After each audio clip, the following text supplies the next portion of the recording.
numerous conferences. I welcome you.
Indeed changed, and you can see the second slide. Yes, it is changed, and then we could see the second. Excellent. Okay, good. So VLSI design is a very, very intricate, expensive, and complicated process. It starts with an idea about a chip that somebody wants to design. And from there, they go to a layout, which is that sticks and stones diagrams that you see in the picture, which is basically my design in a printable format. But just to go from that idea to that layout itself is what we call the chip design process, which costs a lot in terms of money and in terms of resources. The CAD tools that we use, and I'll refer to them as EDA tools, electronic design automation tools, they are very expensive. Just for one design to go from an idea to a layout, it takes petabytes of data, thousands of computes, and almost like close to 1 to 2 years.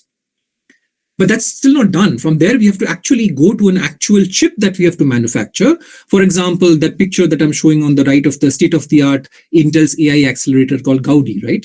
And to go from that layout to that chip, final chip, you have to go through, again, a very, very intensive manufacturing process. That picture that I've shown is of one of our manufacturing facilities in Intel. Just to give you an idea of this scope that we are talking about, such a manufacturing facility, a one single photolithography machine can cost as much as $500,000. And it takes an army of extremely intricate experts to run these things. So this is what we are talking about today, VLSI design, which is a very intense, laborious, and complicated process. And that kind of leads me to why is there so much interest in applying AI in VLSI design? Largely because of 2 or 3 factors, which I'll try to explain now. One is that the decision making that we as VLSI designers follow from the very beginning, from the ideation to the final layout, it's a very non-linear process.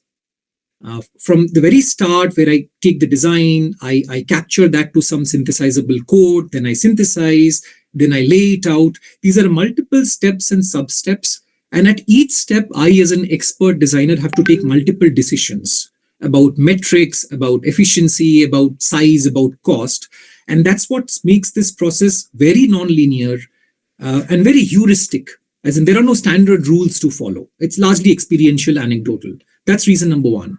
Reason number two is the EDA tools or the CAD tools that we use, well, they're black boxes to us. As in, you feed in some inputs, you feed your design, you turn some knobs, you get an output.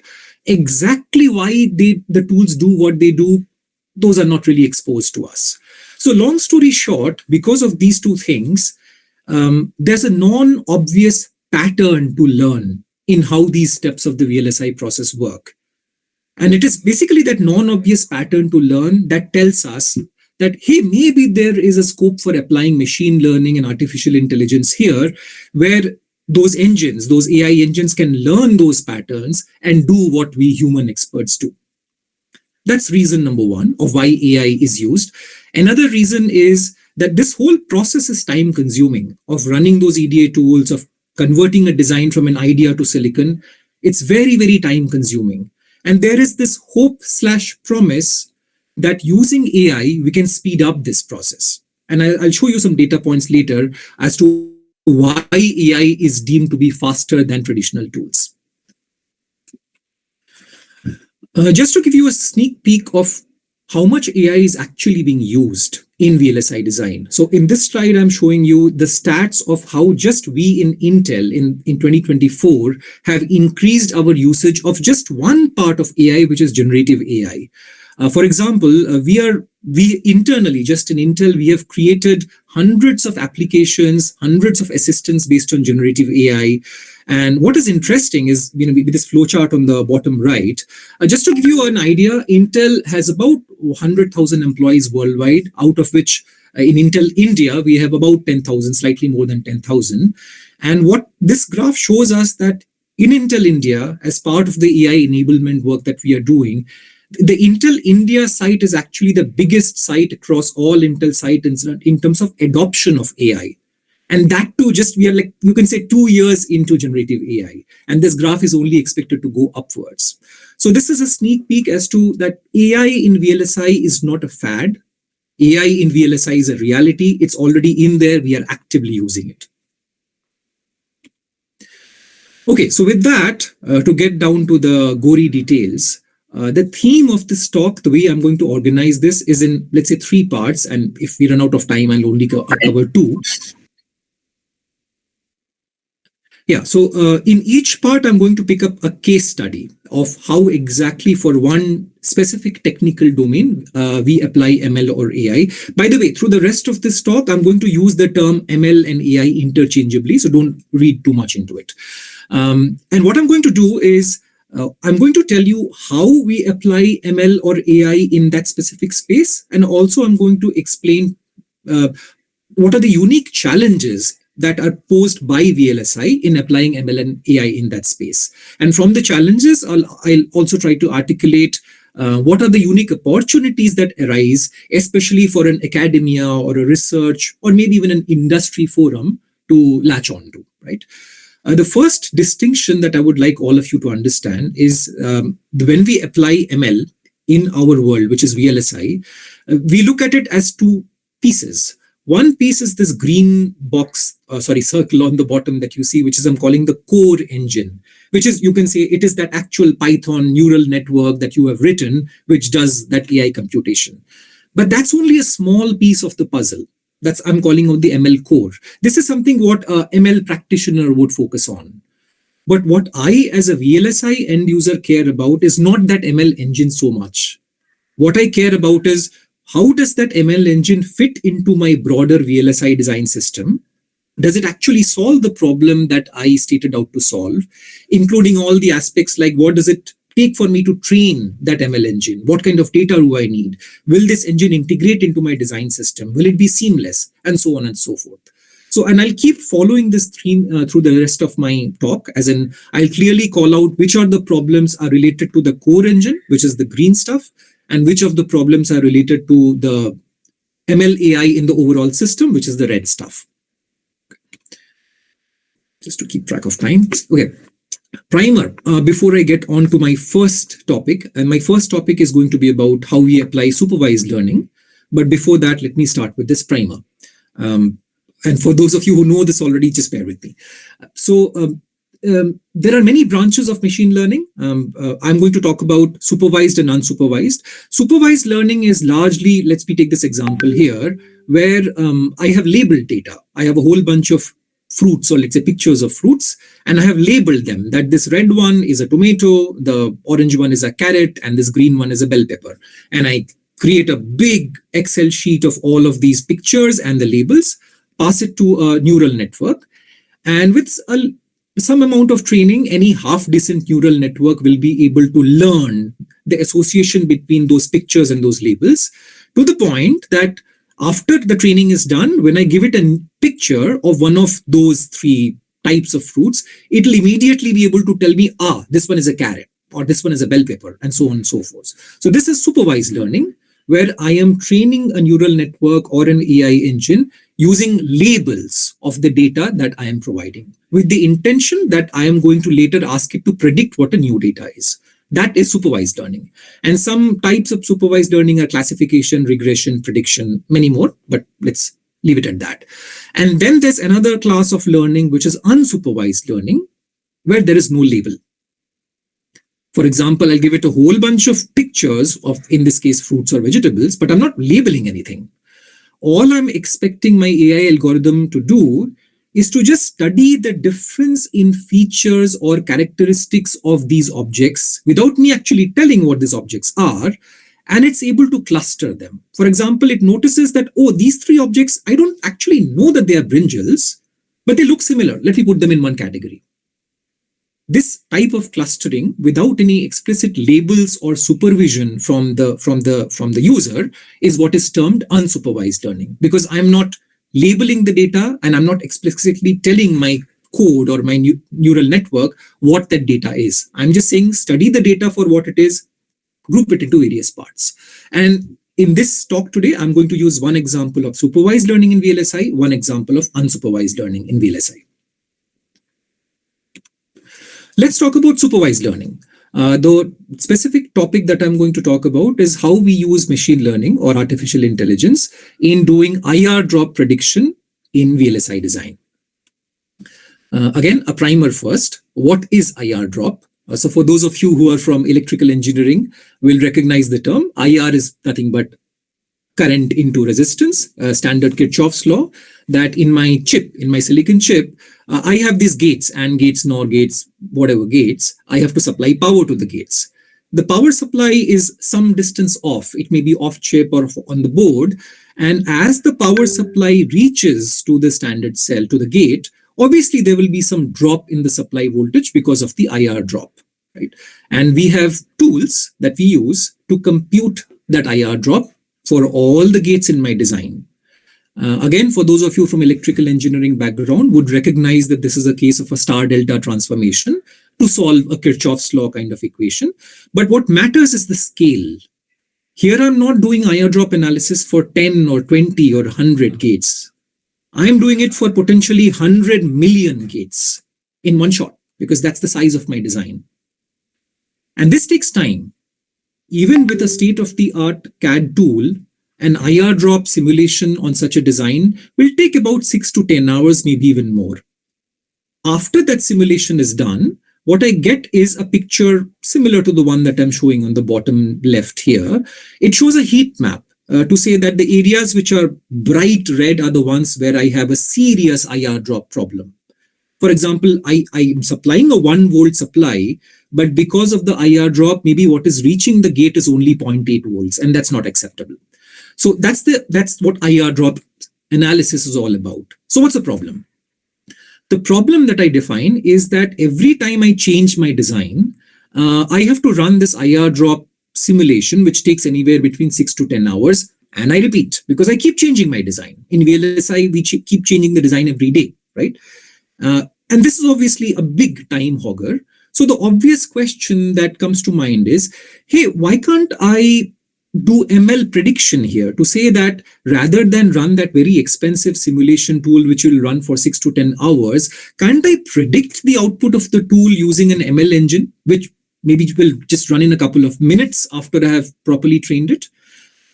That is my problem statement, to say that in this case, I'm trying to reduce the runtime of a standard EDA tool by replacing it with machine learning. The challenge that we will face, amongst one of the many challenges I'm going to talk about, is that at the end of the day, as all of you who have worked on ML and AI know, ML is not accurate. At least not 100% accurate. You can get to very high accuracy, but not 100%. And that's not good enough for me. As a VLSI designer, I need an absolute guarantee that the number that I'm getting is correct. Because if it's not, I may end up manufacturing a chip which won't work because a gate is not receiving enough supply. So I cannot really do away with my tool, which actually takes that 6 to 10 hours. I still have to run it. It's just that the number of times that I have to run it, I can reduce it. Out of the 10 times that I run, maybe I will say that I will run it only for the 10th time. The first n times, I will use this reasonably accurate ML prediction. Okay. This is the way we would typically define a problem statement of how to apply ML AI in VLSI design. Okay, so now let's talk about some specific technical problems that we will face in this specific use case. And here things will start get quite technical. So since this is a case of supervised learning, I have to create categories and labels. For example, I will create a big Excel sheet where I will have all the properties of the gates. I will say that this gate sits here, its surrounding gates are here, its size is so much, the power it consumes is so much, and I will create a very big Excel sheet, and then I will pass that Excel sheet to a neural network and say that, okay, based on this, you learn that if these features have these values, then this is the IR drop. And using that, so in this case, those features are my characteristics and the label is the IR drop. Once I have that very detailed Excel sheet and I pass it to a neural network, like I said, any decent neural network with some proper training, we'll be able to generate quite good accuracy IR drop numbers. The problem is that such supervised learning algorithms or neural networks, they work best when your categorical data is small. Now, what is categorical data? Typically for this tabular data in neural network training, we have two kinds of data. One is categorical, one is quantitative. Categorical is where that specific column of the Excel sheet only takes some 2 or 3 finite values. For example, marital status. Let's say I'm taking a different example here. Marital status can only be 2 or 3, like single, married, etc. Similarly, smoking status can only be 1 yes or no. It's just binary or 1 or 2 values. But there's another kind of data which is quantitative data, which can be analog in nature. It can take any real value from 0 to infinity, like height or population size, etc. These are like continuous values. In our world, in VLSI, we will have both kinds of data, categorical and quantitative. The problem with our categorical data is that the number of values does not tend to be small, like smoking status, yes, no. Let's take an example. I talked about gates. We have different kinds of gates, buffers, inverters, NAND gates, flip-flops, NOR gates, whole bunch of stuff. And each gate will have different drive strengths. Each gate will have different widths and spacings of the actual semiconductors, and they will have different doping styles, high doping, low doping, medium doping. So if I list all of these down, I have potentially 10,000 values for just one category, which is cell type. And this creates a problem for neural networks because, number one, a neural network cannot be trained with a string. A string has to be converted to a numeric value. So if I take a 10,000 type categorical data and try to convert into a one-hot coding, essentially I have a matrix which is 10,000 by 10,000. Not very efficient to train a neural network on. For one, your memory consumption goes up. For second, it's a very, very sparse matrix. Right? And those of you who have worked on neural network training would realize that sparse data is typically a problem. So does it mean that it's an unsolvable problem? No, enough work has been done in this area to say that, okay, you can use label encoding, you can use ordinal encoding. There are various kinds of encoding that you can do to convert those strings to numeric values and somewhat control this memory consumption. So why am I calling it out as a problem here? Because it's still not a fully solved problem. Yes, with the work that we have done, we have figured out ways to manage this high categorical entry data, but there is scope for improvement because all of the solutions that we have either have a memory or an efficiency issue or have a slight QOR loss.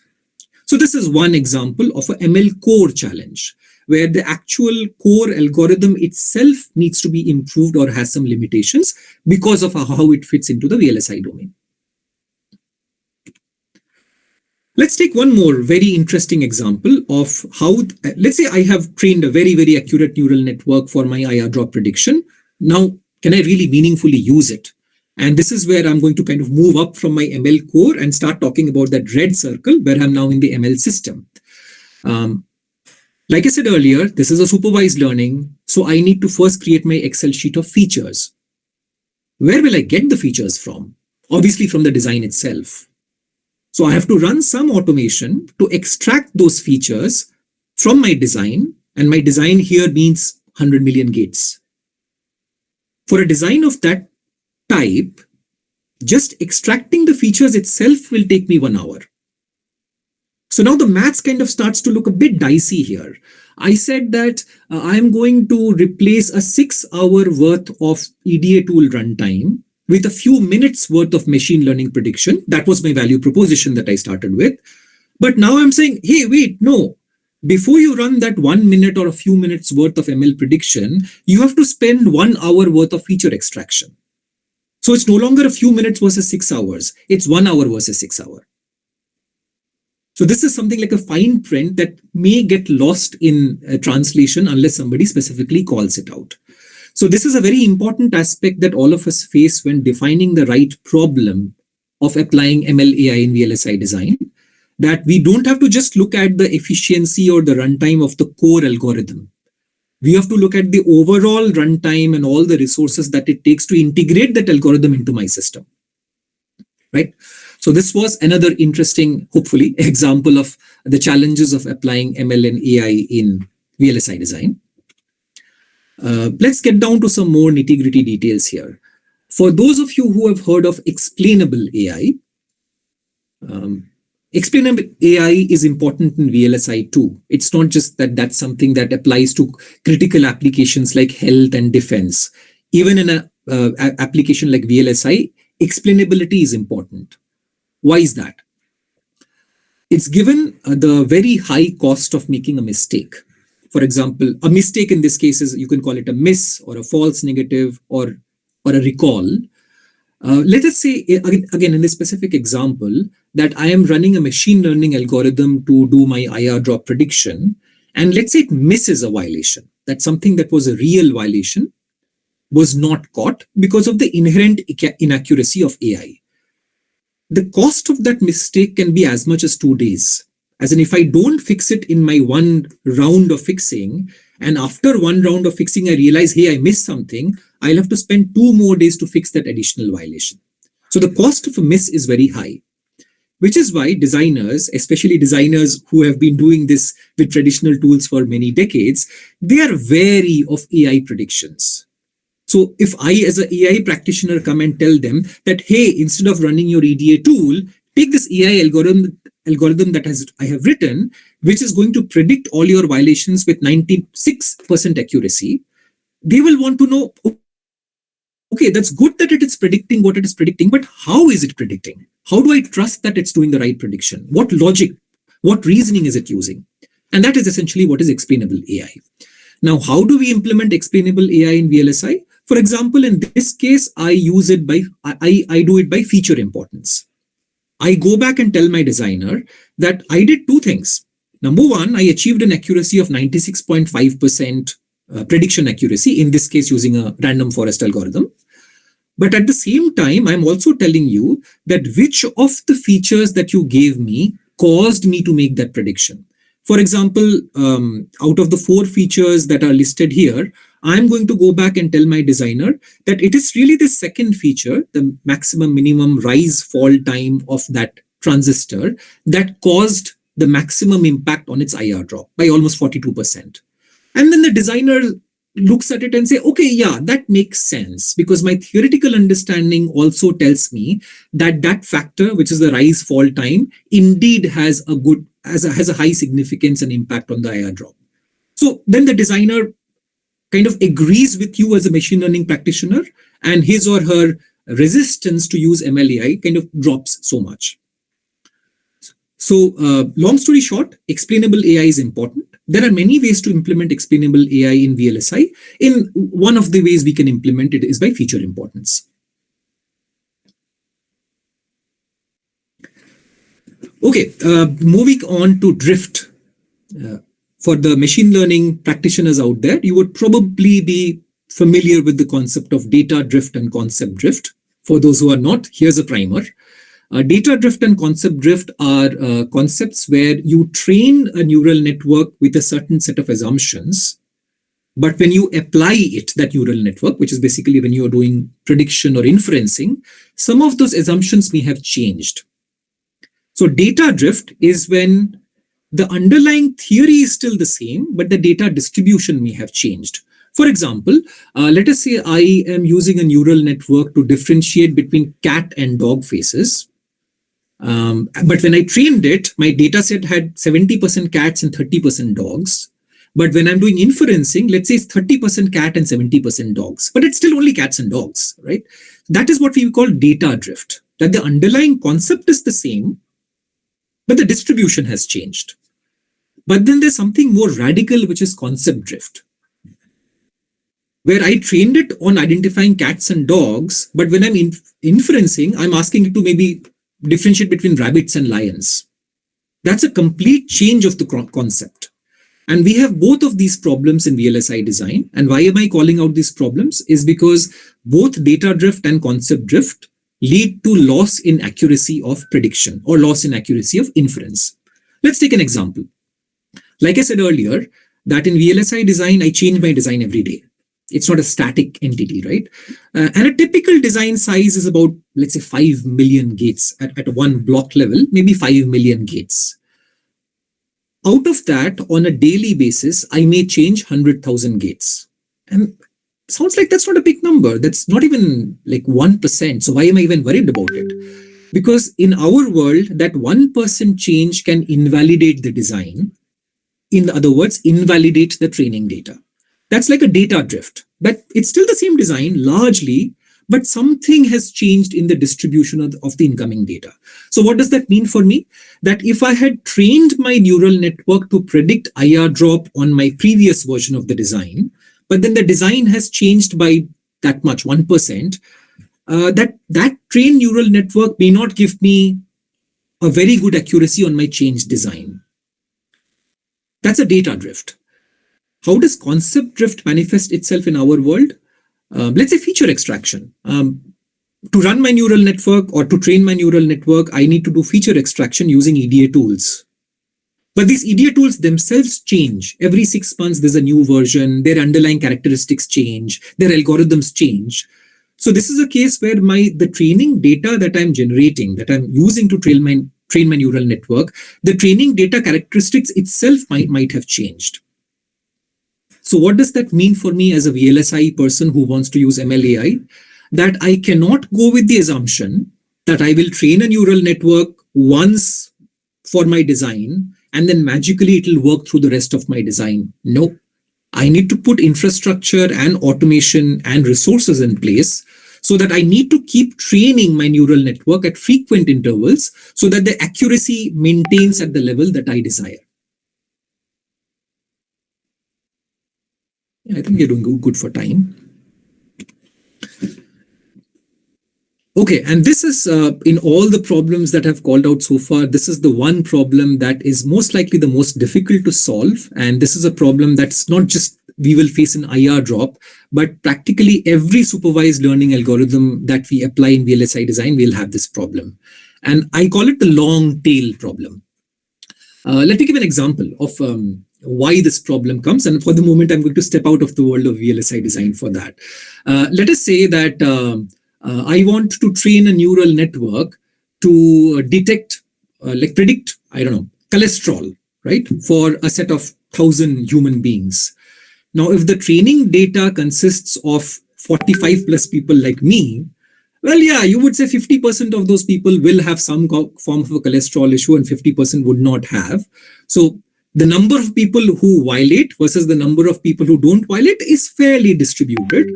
And a ML engine can be reasonably trained with a certain set of features, like let's say smoking habit, drinking habit, diet habit, exercise habit. You give all of these as features and you give the labels as this person has cholesterol, doesn't have cholesterol. Since the sample space is very equally distributed, yeah, it's quite straightforward to train a neural network for that. But now imagine that I'm training the same neural network for the same purpose on all of those students amongst you who are all nice, in your 20s, which still have bodies under God's God-given warranty period. Maybe out of 500 of you, one person has a cholesterol problem. The remaining 499 are perfectly fine. This is a problem. If you try to train a neural network with this kind of a data where 499 are not violating and only one is violating, it is extremely difficult for a neural network to learn what exactly is that permutation combination of input features that leads to that one person violating. It's just not enough data for it to learn. Okay, so with that long analogy aside, what am I getting to? Let us say, coming back to our IR drop problem now, when I, as a designer, design my power grid for my chip, I design it to function like the body of a 20-year-old, not like the body of a 45-year-old. It's a very dense and robust power grid, which is kind of built to ensure that in general, I'll be okay. In general, the 5 million gates in my design will receive the power that they need. So out of the 5 million gates that I have, maybe only 100 will violate, because that's the way I have built my power grid.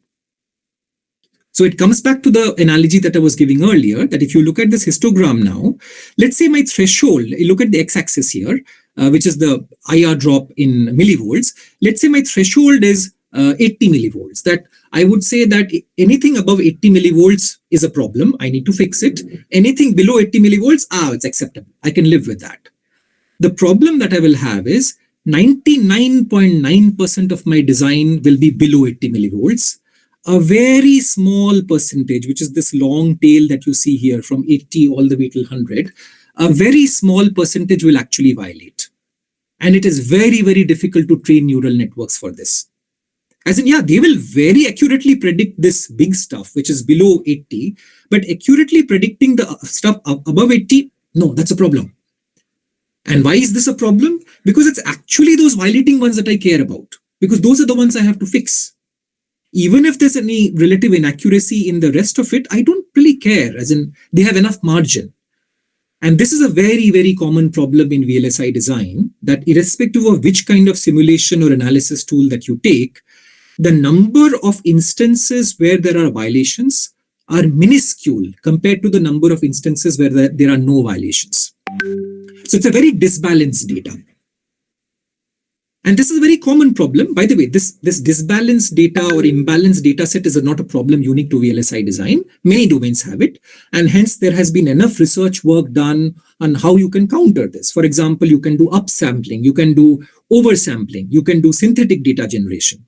And yes, those techniques we have applied and they improve the situation, but they don't completely solve it.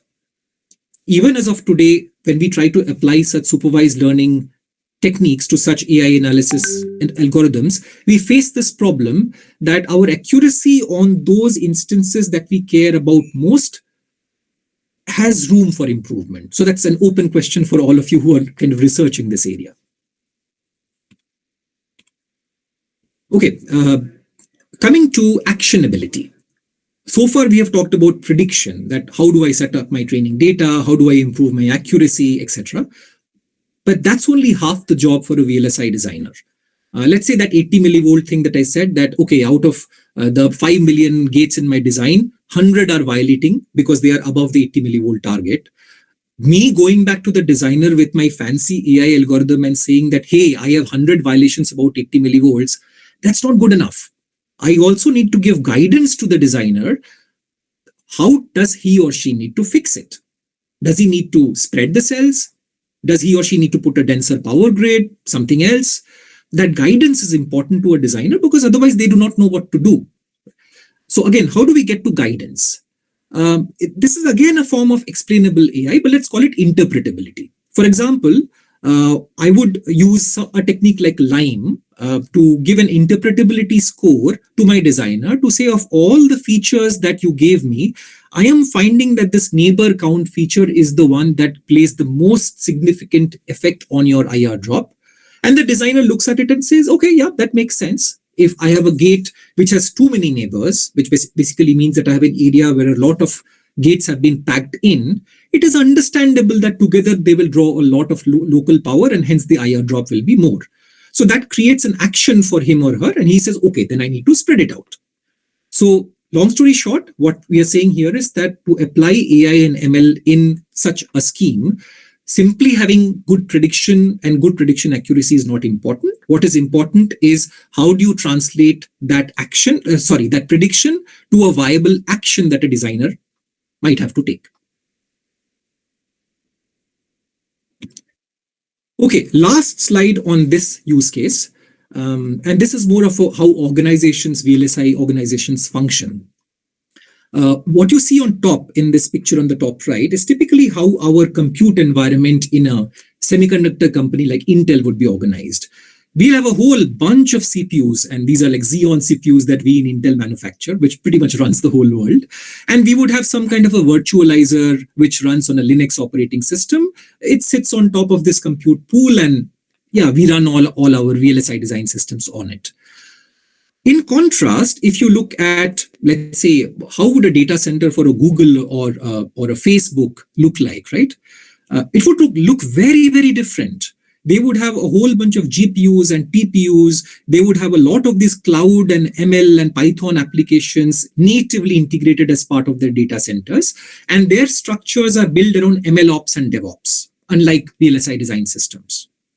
And this obviously is a room for growth, because if we as VLSI companies like Intel, etc., when we have to apply ML AI needs all of these things. It needs MLOps, it needs DevOps, it needs GPUs, it needs Python packages, it needs ML flow, etc.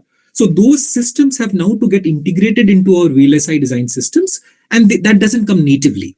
It can be done. We have done it, but it takes conscious thought and effort and work to get there. That's one. Another thing which may be interesting to all you students out there is that, let's say, as Intel, when I go out to hire for VLSI design, I would typically hire electronics and ECE electrical engineers, right? Not computer science people. But if I have to make my AI application successful, I obviously expect some amount of computer science, algorithm, AI knowledge. So this is a mindset change that we have gradually done in Intel over the past couple of years, that yes, we are electrical, electronic, VLSI engineers at heart, but we also have to upskill ourselves to go from pure electronics and electrical to a little bit of a computer sciences so that we can straddle both domains. And from an actual end user perspective, there's also a little bit of a mindset change, because VLSI design is extremely precise. We care about nanometers and picoseconds, right? From there to make that mindset jump and say, hey, I'm going to go towards AI ML, which is a little bit probabilistic in nature. Well, yeah, it requires mindset change. It requires a paradigm shift, which again is doable. We have done it, but it requires conscious thought. Okay, that kind of completes my first module. I'm now going to jump to my second module, which is about unsupervised learning. But just give me 1 second. Okay. In this case, my problem statement is clustering, which is basically what unsupervised learning does, one of the things that it does. And in this case, I'm going to use it for clock power improvement. But again, a primer. What is clock? What is clock power? VLSI designs or any silicon designs are run with sequential elements, which are called flip-flops. So these FF1, FF2, FF3 are flip-flops, which kind of throw data and the next one captures data and so on and so forth in a synchronous way. What is important is that these are synchronous designs, which means that all of these flip-flops have to receive a clock, which toggles every, let's say, 1 nanosecond or something. And for accurate functioning, irrespective of how these flip-flops are placed in my huge design, they need to receive the clock almost simultaneously. That's not really possible or not really the case, but for the sake of this primer, let's say that all the flip-flops must receive the clock at exactly the same time. And if they don't receive at the same time, there's a certain window in which they must receive it, and that window we will call as Q. So this process of taking the clock which is generated from my PLL, which is my phase lock loop, taking that clock, buffering it up enough and sending it to my entire design, this whole process is called clock tree synthesis. And obviously my objectives are, number one, that I must synthesize my clock tree so that all the flops receive my clock at reasonably the same time. At the same time, the power that I consume in this whole distribution must be minimal. Before I get to more details, first, now let me give you a primer on unsupervised clustering, because that's what I'm going to be using here. What we have used in this work is a very standard and a very, very well-known unsupervised learning technique called K-means. For those of you who are in mathematics stream, you would recognize that K-means is just an example of a expectation maximization problem. Just to give you a visual demonstration, let us say I have this set of dots, which has no labels. It's just set of dots. And I want an AI algorithm to cluster them into groups. Now, as humans, it's intuitive to us. One look and we exactly know what the grouping should be, which is the one that you see on the bottom right. That, there's this blue cluster and there's this red cluster cleanly divided. But unfortunately, AI has no eyes and brains like us. It needs to use mathematics. And that's where K-means comes in. The way K-means works is, we start with some random centroids, like this blue cross and this red cross. And we say that I'll just put two random centroids, and then I will look at all of those dots and say that if this dot is close to the red centroid, I will say it belongs to that cluster. If the dot belongs to the blue centroid, I'll say it belongs to that cluster. So that's what the second diagram shows, that I put the random centroids and just colored those dots into blue and red, depending on which one they are closest to. Next step is, then I say, okay, now I'm going to recompute my centroids. I'm going to put my blue cross exactly at the geometrical center of all the nodes that were associated with it. So if you see, the blue cross now moves somewhere here, which is at the geometrical center of its cluster. And the red cross moves somewhere here, and repeat the process.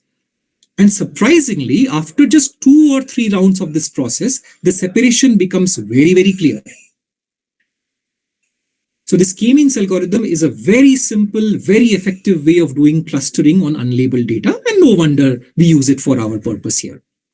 But why do we use clustering? Let's come to that. The picture on the right is a typical clock tree in my design. The top node is my PLL, let us say, and from there I'm using a tree of buffers to eventually end at all my flip-flops, which is the blue boxes at the bottom. And there are like 1 million of them. So the question that arises is, can't I cluster these flip-flops together using some algorithm so that my clock power comes down? Now, why am I even talking about clock power? Because clock power is a very, very significant percentage of the overall design power, as much as 10 to 15%. Just that one signal can consume 10 to 15% of the overall design's power. So if I can, let's say, look at those flops and kind of clump them together, then obviously the clock needs to, span a smaller distance to drive those clocks, and my power comes down. So hence we look at this problem and say, okay, this looks like a good place to apply K-means clustering, with the goal of reducing the wire length, which directly will reduce my clock power. So that is my formulation of how am I going to apply AI/ML in this case, that I am going to use clustering or K-means to reduce my clock power. Now let's start talking about limitations. Like I explained to you in that primer, running a K-means algorithm it's pretty straightforward. There's a standard package. Even if you want to write your own Python code, maybe 10 or 15 lines of code is good enough. So it's not the implementation of the K-means which is the problem. It is the implementation of K-means in VLSI design which is a problem. And here are a few problems. That K-means by nature does not honor any constraints on, for example, how big can your cluster be? And that's a problem for me, because if I let that K-means loose on my design, it may create a cluster of a very large number of flops, which will violate a design constraint, which I call max fan out, that one node can drive only, let's say, 1,000 nodes. That's problem number 1. Problem number 2 with K-means is that all those dots are treated uniformly. To k-means, all the dots are the same. But reality is different. In real VLSI design, some dot is bigger, some is smaller, some has some characteristic, some doesn't have some characteristic. They need to be treated differently, but k-means cannot do that. Another problem that we have with k-means is that the distance between the clusters and the distance between the cluster and the nodes cannot be guaranteed. K-means will do what it thinks is best. And that's a problem. Now, why is that a problem? For that, I have to first explain to you what congestion means. So imagine that these white squares are my nodes, and the black lines are the interconnects that are connecting these nodes. If I put a lot of these nodes very close together, obviously there will not be enough resources to route all of those nets together. And that's what we call congestion, or let's say you can call it a traffic jam, right? Now, why is this important to talk about here? That k-means left unchecked will do exactly this. It will clump nodes together, or it will create clusters without really being aware of whether it is creating a congestion problem or not. And then what I'll see is something that you see in the picture on the bottom right. These red spots that you see is where my tool is telling me that the way you have clustered your design, you have no resources left to route those, to make those connections physically. They show up as these red spots, which we call congestion spots. So what do? Obviously, there's a solution, right? Typically, all of these algorithms have seen enough research. The solution is that you slightly modify the k-means algorithm to put some semblance of constraints, and hence we call it a constrained k-means algorithm. For example, what I do is I start with a k. I'll say, okay, initially I'll start with k is equal to 3, which means that split my flops into 3 clusters. I run my k-means, then I run some analysis to see that are my design constraints met, like that max fan out or congestion or the other stuff that I talked about. Are they met or not met? If met, good, I am home. If they are not met, I go back and change k. So you can say that it's a little bit of a iterative approach, and we are calling it constraints k-means. But as you would realize that this is not really, how shall I say? It's not that I have changed the k-means to inherently understand constraints. I am putting a wrapper around k-means to just keep trying it as many number of times till my constraints are met. So this is the implementation that we currently have. But yeah, may not be the most efficient. There's room for research here. Okay. Let's jump to some results before this starts to get too boring. So does it work? As in, if I do use k-means clustering to cluster my flops to reduce clock power, does it actually work?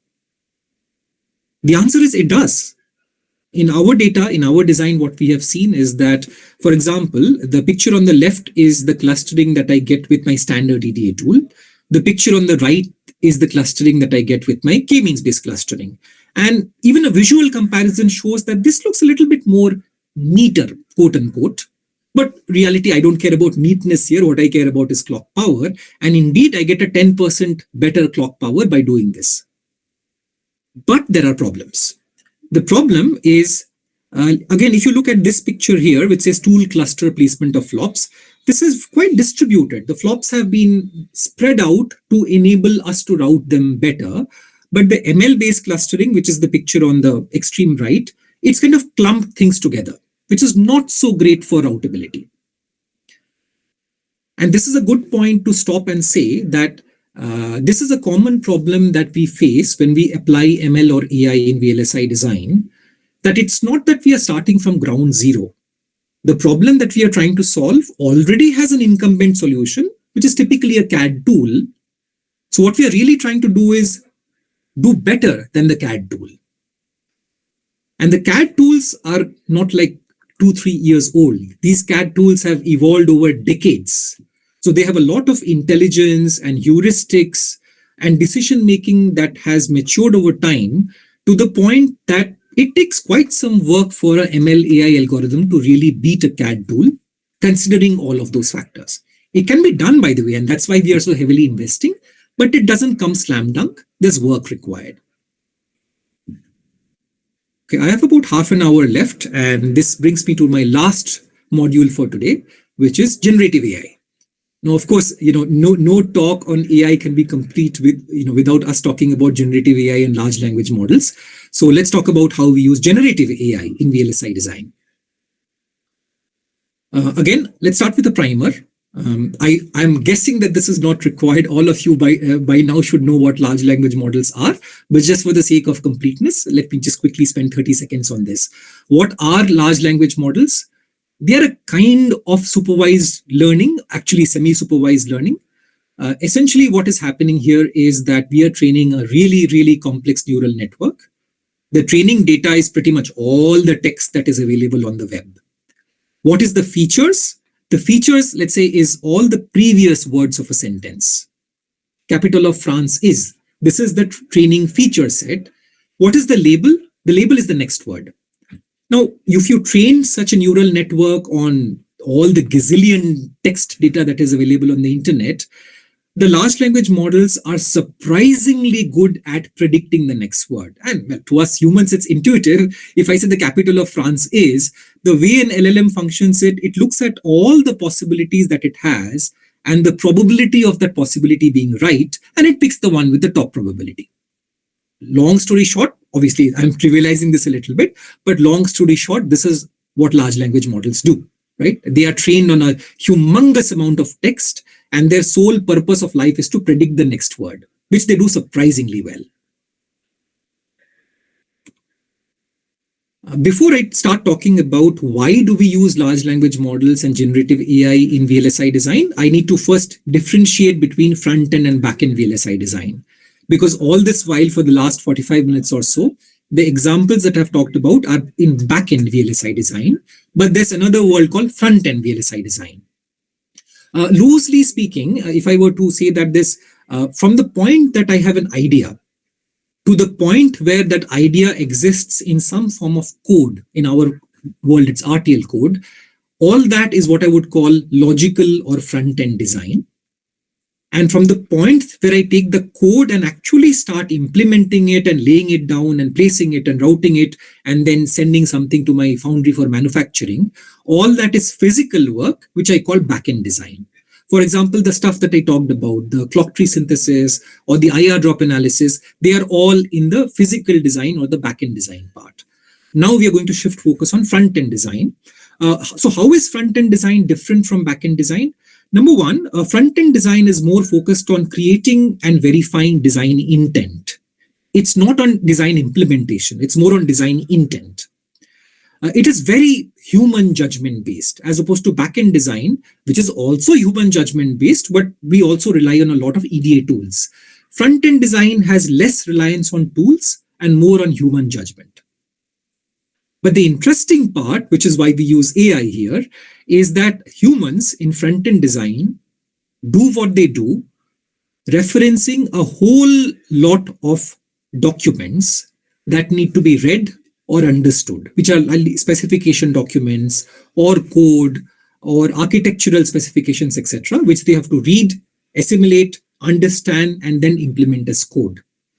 And hence it raises the question that since all of these documents and codes are text, and large language models are so phenomenally good at understanding and working with text, why can't I marry them together and say that I'm going to use large language models, quote unquote, generative AI, to read these specs, understand these specs or text documents, and create code? So that is kind of a primer as to why we attempt to use generative AI in front-end silicon design, because it seems natural. It's a world of text, and text is exactly what large language models work very well with. So let's say the goal is that I take a specification document, which is some form of a text file. I give a user prompt, which is what I want the large language model to do with my text file, and boom, it spits out something that is useful to me. That could be a code, that could be a test bench, that could be a whole bunch of other information. So where are the problems? The problems is that unlike text that is available on the internet, the text that we as VLSI designers use is different. For example, for those of you who use generative AI platforms, you would know that there's a context window limitation that even I think a GPT-4 I don't know, maybe it is 180,000 tokens that you can pass in one shot. I could be wrong, but that's what I last remember. That number is not even nearly enough for me to handle even one of my specification documents. One specification document for me can run into hundreds of pages. That's problem number one. Problem number two is, again, unlike a lot of the text data on the internet, or at least on the publicly available internet, a lot of my text documents are very scientific, very technical in their content. Other problems are that sometimes these text documents are not complete. They were written by humans for their own documentation. The human who originally wrote the document never wrote it with the intention that it would one day be consumed by an AI. So obviously there are gaps. There's multimodal content, but I think this is a solved problem now. Latest generation large language models or multimodal models are quite capable of handling multimodal data, so I would not say that's a big problem. The bigger problem is organizational legacy, that unlike training a large language model on data which is available publicly on the internet, I cannot take my Intel specification documents and put them on the public internet for the whole world to use, right? Those are my trade secrets. And same holds true. I cannot expect to go and see an AMD or a Microsoft documents. They are their trade secrets. So a lot of these problems combine together to create a situation where, yes, we want to use generative AI for our design, but our text, data, content, and corpus is not really completely or directly suitable. So work is required. By the way, despite the above, most major semiconductor companies, including Intel, we are heavily investing in AI for our front-end tasks, which goes to say that, yes, there are problems, but there are also solutions or promise which we see, which tells us that, yes, we will be able to eventually solve these problems. So let's take an example here. So what am I trying to do? I'm trying to use generative AI. In this case, I think it's the GPT 3.5 to generate RTL code. And this is a very simplistic example. Let's say I say that the prompt that I give to my large language model is that you take the role of a silicon front-end RTL design engineer, give me the RTL code for a 4-bit carry look-ahead adder. And it spits out an output within seconds. So the great thing is that this is an off-the-shelf large language model. It's not that this is something that I downloaded and trained for VLSI or trained for RTL code generation. This is an off-the-shelf standard model given by OpenAI, and it is able to generate surprisingly good RTL. For example, this RTL code that I'm showing is actually functionally and syntactically correct. I can actually use it. So is the problem. The problem is that surprisingly good does not always mean production quality. For very simple specifications, for very simple RTL code, yeah, like the example that I showed earlier, it's typically directly usable. But yeah, it's understood that for VLSI design houses, our code would not be simple. The code is extremely complex. So are the specification documents. Does it mean that we cannot use generative AI? Oh, we can, and we do. The catch is that a simple prompt like the one that I showed in the previous slide does not work. And that's where prompt engineering comes in. An extensive amount of prompt engineering, as you can see from this picture on the right, which one of my colleagues, Krishnan, had written out, is that for a reasonably sized specification, for me to get a functionally and a syntactically correct RTL code, I may have to go up to almost 10 rounds of prompt engineering before I get a code that I deem production quality. Which is good, which tells us that generative AI can eventually do this, but it also raises a question mark that, is it that the effort that I had to put for prompt engineering, was it almost the same effort that I would have taken if I just ditched AI and wrote the code by myself? And that's the golden question to answer, that we attempt to be in a spot with enough work done on this and with enough fine tuning to say that the final effort that I need to put to use generative AI should be significantly effort than the effort that I would have put to generate the same code without AI. And we see a path of going there, which is why, as I said earlier, many design companies are investing in this area. By the way, the question to answer is that why is that generative AI is, I would say, somewhat good at producing RTL code, but it is great at producing Python code. for all of you who are doing vibe coding, you would agree with me that if you're doing Python coding, I don't think anybody needs to write any code anymore, as in GitHub Copilot, and there's a whole bunch of other utilities that will do it for you pretty well. So why is that it's so good for Python and not so good for RTL? And I'm trying to list some of those reasons here. One of the obvious reasons is that obviously these large language models, their training corpus includes a very large amount of Python or C++ code, but the amount of RTL code that they're exposed to is, well, much smaller. The second thing is that, and with due respect to all the people who work on Python code, but I would like to believe that our specification documents and our RTL code in VLSI tends to be logically far more complex than most Python codes. That's reason number 2. Reason number 3 is what I told earlier, is that good RTL code or complex RTL code is typically not available on the public internet for large language models to get trained on. It's typically kind of hidden away in the proprietary vaults of design companies like ours. And the last reason is that fine-tuning is expensive. I could, of course, take an off-the-shelf large language model, assuming that the weights are available to me.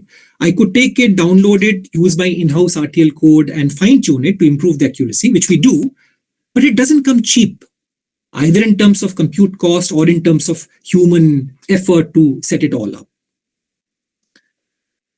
I think I'm doing good for time. This is the end of my third module, so I'm going to close before I open for questions. I'm going to close with some takeaways and some remarks, which I hope will capture the essence of what I talked about today, and I will also give you some insights to think about. Throughout this talk, what I talked about is that there are problems, there are solutions. Typically, finding the solution is easy. What we need to do is to define the problem well. And that is where we need expertise. And hopefully one day that expertise will come from college graduates like you. We need experts, not just in ML and data sciences, not just in VLSI. We need experts who can straddle both worlds.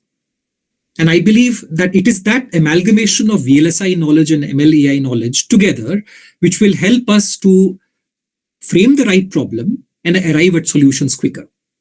That's takeaway number 1. Takeaway number 2 is, as I highlighted at many points, that yes, we have solutions, but the solutions are not perfect today.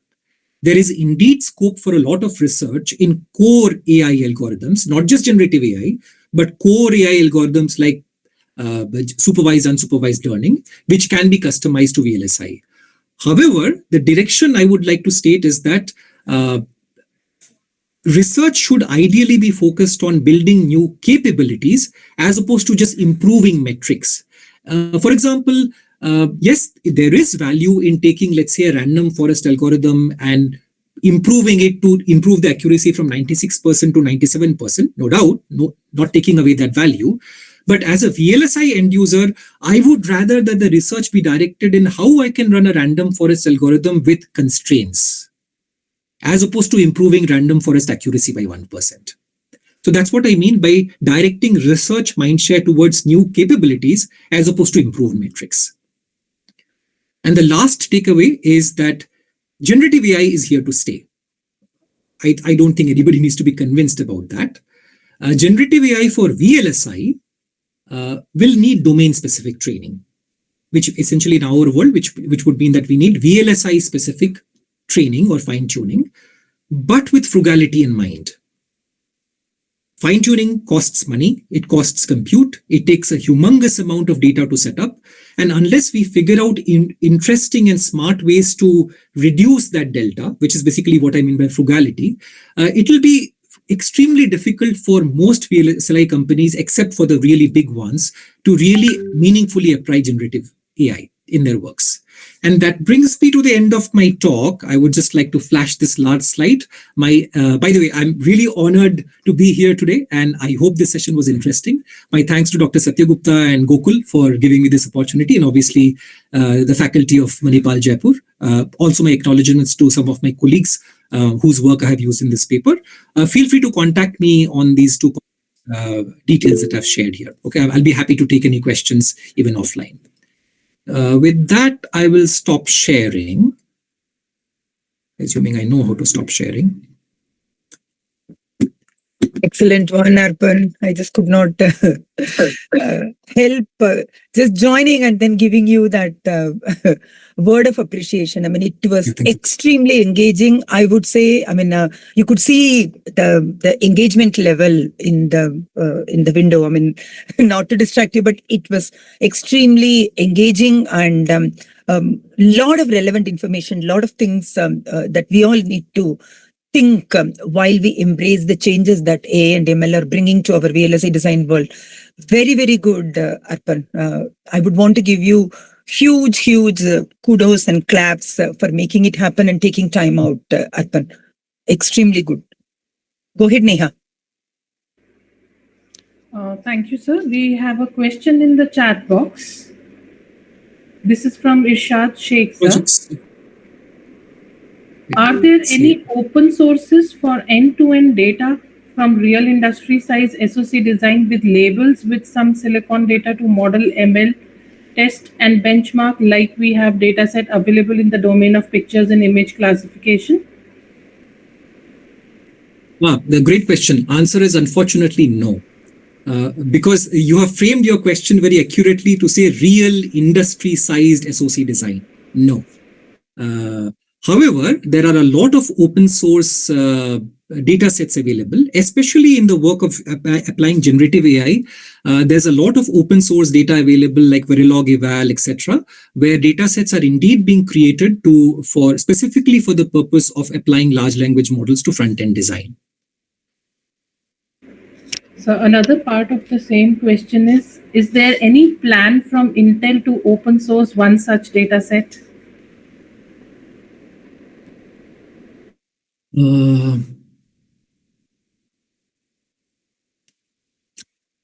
Off the cuff, I think no.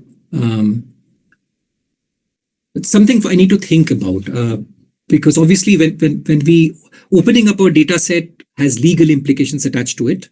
I think the answer would be no, but let me go back and check. So whoever asked this question, just touch base with me on LinkedIn and let's see whether we can talk about it more. Okay, we have no more questions in the chat, sir. Audience, if there's any direct question right now.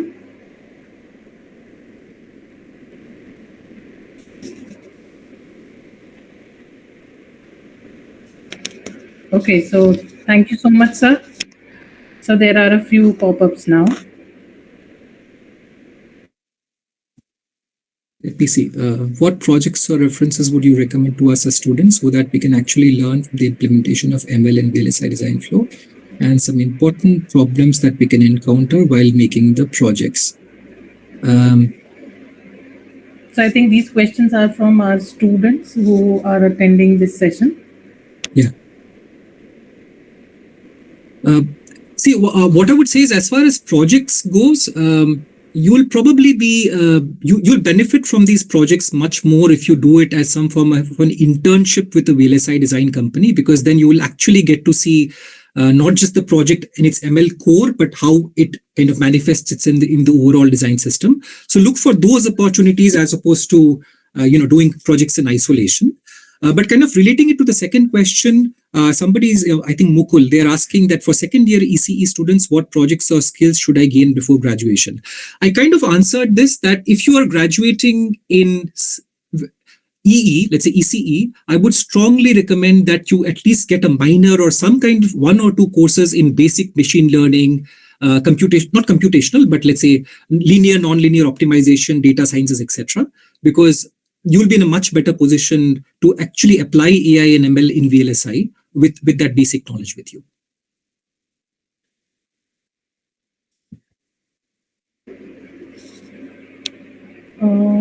There's a question from Hira Shetter. Any ways, process or tools to generate such data sets? Yeah, there are. As in, for those of you who are familiar with Dr. Andrew Kang, he's from the UCSD, I believe. He has a project called the Open Road. Chitra, correct me if I'm wrong. It's called Open Road, right? Yeah. Open Road, Open Lane. Those are the ones. Yeah. So he's put decades worth of effort in doing a lot of these things open source. So yes, if you kind of look at his websites, Dr. Andrew Kang, you'll probably find some processes and tools to generate such data on open PDKs. Okay, I think before we disperse, I would request everyone to quickly switch on the camera so that we can capture this moment.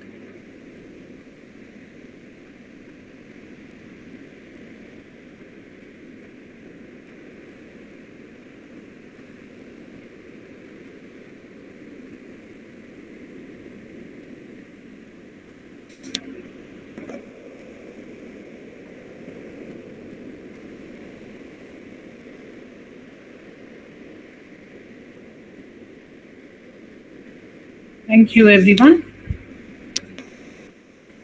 Thank you so much, sir, for your time and efforts to share your knowledge. As an academia partner to VSI and individual as Department of ECE at Manipal University, Jaipur, we have been working to make students ready for your industry. We have taken help from VSI in the formation of the curriculum for our electronics engineering BTech. It's targeted with minor specialization in VLSI design and technology. And definitely we have courses related to ML in that. So we look forward that our students fulfill your requirements. I thank all the attendees too for patient listening of the speaker and hope your investment of time was worth and you take home some thoughts and challenges to work with. We look forward to invite and have everyone at Manipal University Jaipur soon through some event or special invitations. Thank you, Satya sir, Chitra ma'am, Gokul sir, everyone for arranging this talk. Thank you, everyone, once again. Thank you. I wish you all a good day. Thank you. Thank you, everyone. Thank you, everyone.